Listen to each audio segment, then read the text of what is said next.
2018 Energica Esse Esse 9.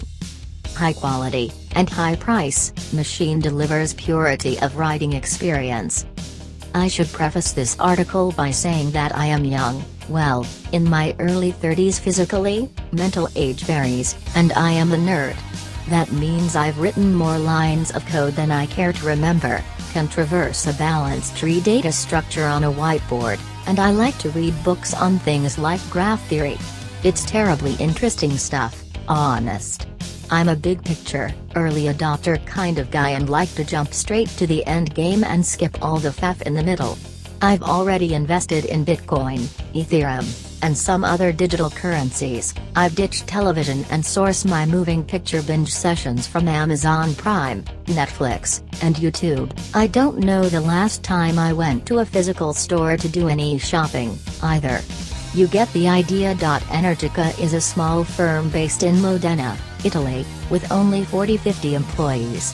It's part of a larger company, CRP Group, which makes bits and pieces for the automotive and aerospace industry.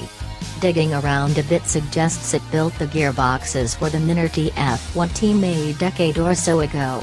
You'll perhaps have heard of Energica in the news recently, as it has become the single manufacturer for MotoGP's Moto E World Cup Series, which is set to debut in 2019. Now a part of the MotoGP paddock, Energica clearly means business, and its street bikes, evidently, are no different. The Esse Esse 9 is named after a Roman road, the SS9, that runs from Piacenza to Rimini through the heart of Italy's Motor Valley. It's built on the same platform as Energica's other road bikes.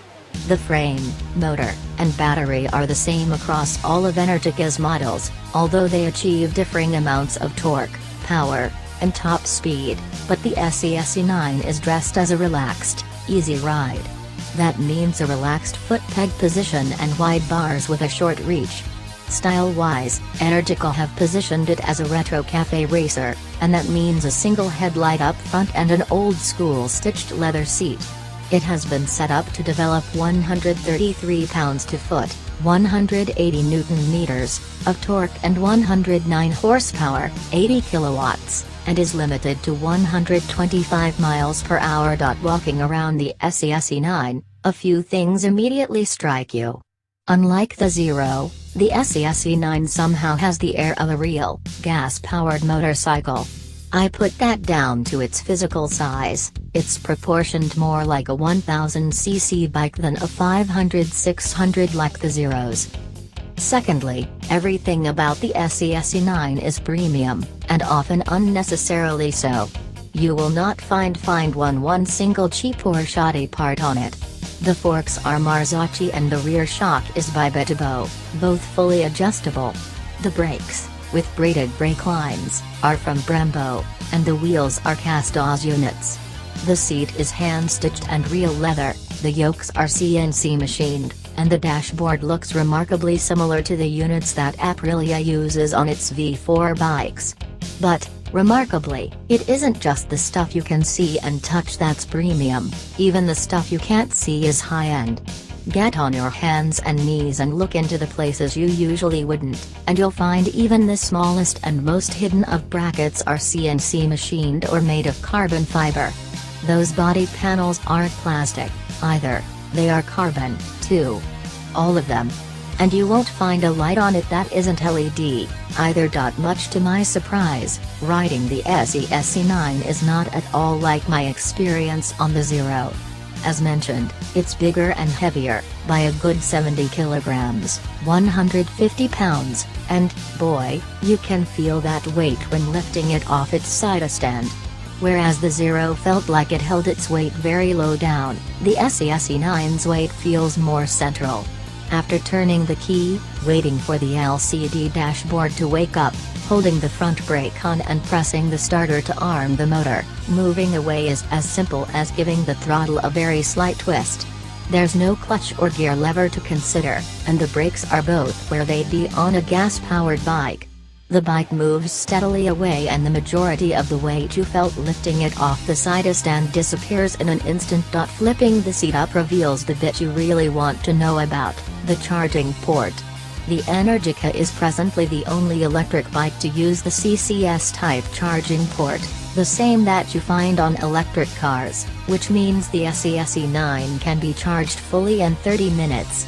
That's impressive in my opinion, but hinges on your ability to find a fast, Mode 4, charging station, the availability of which will vary wildly between cities, states, and countries.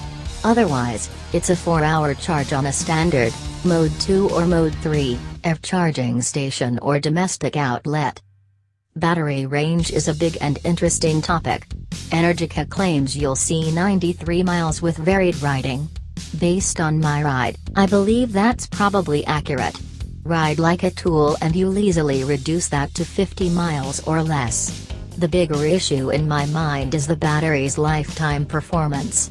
Energica guarantee the battery for 31,000 miles, 50,000 kilometers, and claim it can withstand 1,200 charging cycles before its capacity drops to 80%, at which point, if smartphones are anything to go by, it'll be useless.